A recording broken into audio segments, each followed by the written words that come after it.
So there's like levels, there's little steps that we take to get to who we are and the truth of who we are. And being here as this human, this very human experience, and all the tangles and the knots, the expectations and the boxes and the requirements, all the must, should, have to, all of that really flattens our energy enormously. It's very, very hard to fit into a box, especially if you're a holder of a light energy. So you can imagine that here you are trying to take this and fit it into a requirement or a performance or procedure. A little resistance can come up, a little irritation can come up, that you've already been connecting through your higher self and just showing up as your higher self, even though we're in the world of the living and the stuff and all the craziness of being human. And it's to find a peace within that. That is the peace that we want to give us. And creating some kind of connection to that spiritual thing is not so that we can be spiritual or so that we can be more connected. It's not that. It's not for your higher self. Your higher self is connected. You are the energy of the light and the divine. You are that already. It's that we are choosing to hold that energy as this adorable human being that we also are while we are doing this journey. And it's just a reminder to that human part of us. It feels so frail. It feels so silly. It feels so devastated and lost and all those other things. It's to comfort that part of your being. We know sweetness. We know kindness. We are kindness. We are sweetness. We are light. We are all of that. And being in this dimension, the energy is much rougher, more bitter, more angry, more volatile. But it's that little lift that helps us to remember. So now what we want to do is we recognize that there is a lift and there is sweetness in it. And we don't always have to have the sweetness come from here to me, that I just allow the sweet, kind, light energy of me to feed me, that I'm plugged in a different way. And we're going to have to work that out for ourselves. What does it mean for me to be more plugged in to the part of me that already is, without any human story of I must, I should, I have to, because the minute we do that, in comes brilliant resistance, especially if you're a light worker, because we cannot stand to be prescribed to or dominated or put in a box with requirements and rules. And I don't need any human story to say this is who I am. I don't have to go and get a little piece of paper or go and study. I just show up where I am in my human journey. I show up with all the other darling beings that are here. I remember who I am so that I can remind others who they are. We've got to walk each other home. That's really what we're doing. If you can say, I am, and you can say, I am the light, I am grace, I am kindness, I am compassion. You can say all those things. But if you just say, I am, you've plugged yourself absolutely in, because we've got one little tweak, and that is the free will. And it sits right here at the throat and to the heart, this little section of our being. We were given the gift of free will, and it is a universal gift. Nobody can take your free will away from you. Nobody, unless we give it away. Our free will is the most sovereign thing in all creation. And it's our free will to choose or not choose.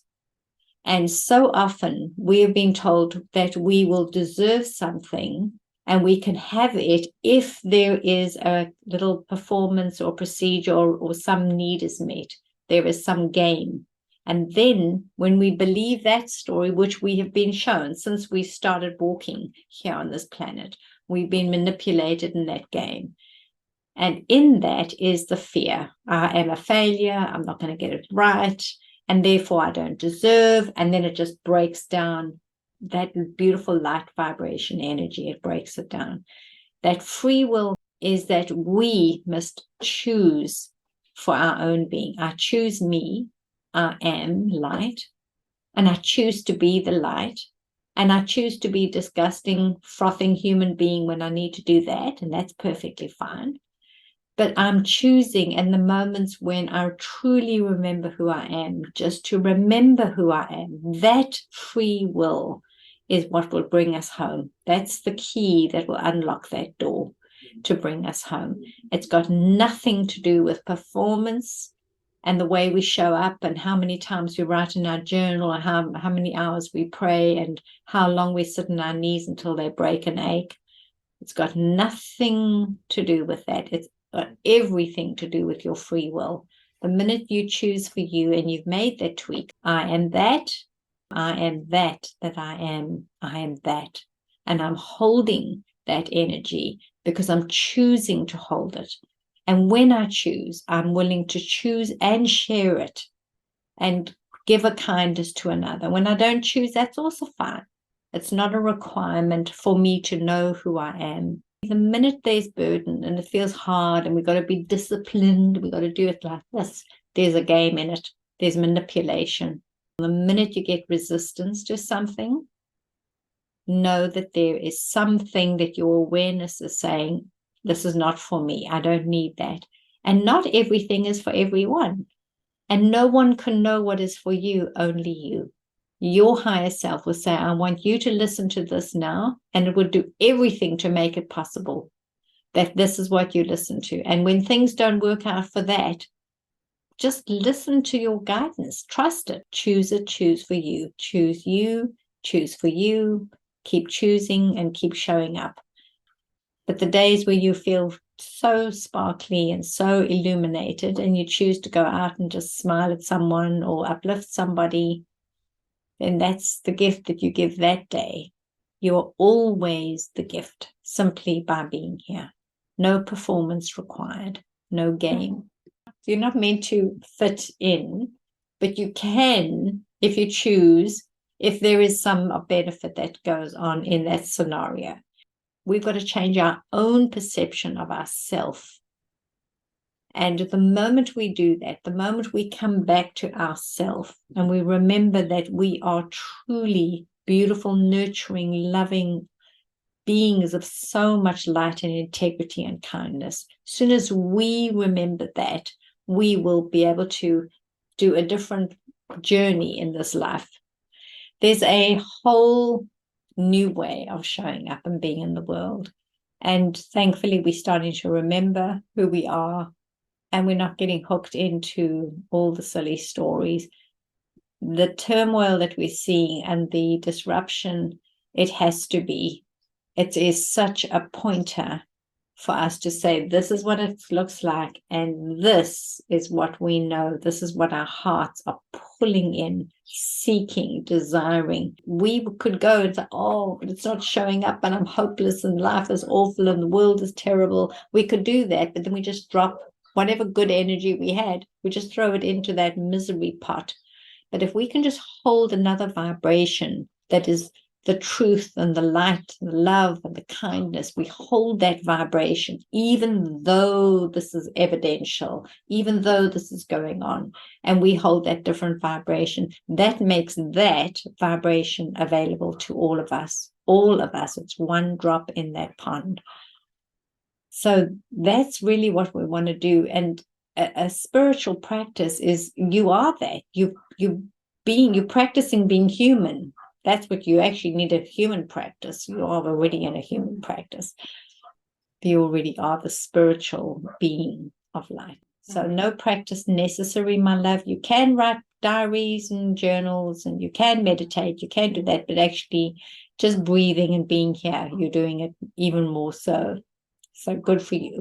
The other things just make us tired and annoyed and defensive and frustrated, and we sabotage them because they're not the truth. They are mechanisms, and they're procedures, and they're performances, and they help us to feel something like we belong or we connected. They give us something, but we can actually get that something in a different way. We don't have to do it in this heavy, mechanized, predictable way. Hold gracious space, and you are the gracious one, and you're there, and because you're there and you are the gracious one, you can hold that space. Hold gracious space. I hear that as one of the commandments for how we are, have to be here now. Hold gracious space. And you just, if you keep thinking about it and keep unwrapping it and keep saying, well, how do I do that? It's really, you're holding it. You are it to hold it. Plug in and listen and remember that it's the space. The space does not define us. It is a space with an energy and a frequency, and many people holding that frequency in a very determined way because it serves whatever stories they've created in that frequency. But we're not that frequency. And to help yourself to remember that you are a light worker, and those little moments when you stop, when you get into your chair in the morning, just acknowledge that. That's really what the work. Keep acknowledging yourself in the space that you're in. Keep on doing it and keep grounding, rooting your energy to the soles of your feet. So you feel like you're almost anchoring this energy. And what you do is where you are, just breathe and sit and anchor it. Just feel the connection to the earth and sit as deeply as you can in your beingness. No performance required, no anything, just in my beingness, I am. And you say, and you sit in that beautiful energy, and you connect here through the top of your crown, this beautiful light, just imagining that is what is feeding you and nourishing you and moving through you. And see that, visualize in whatever way you can, and hold that space.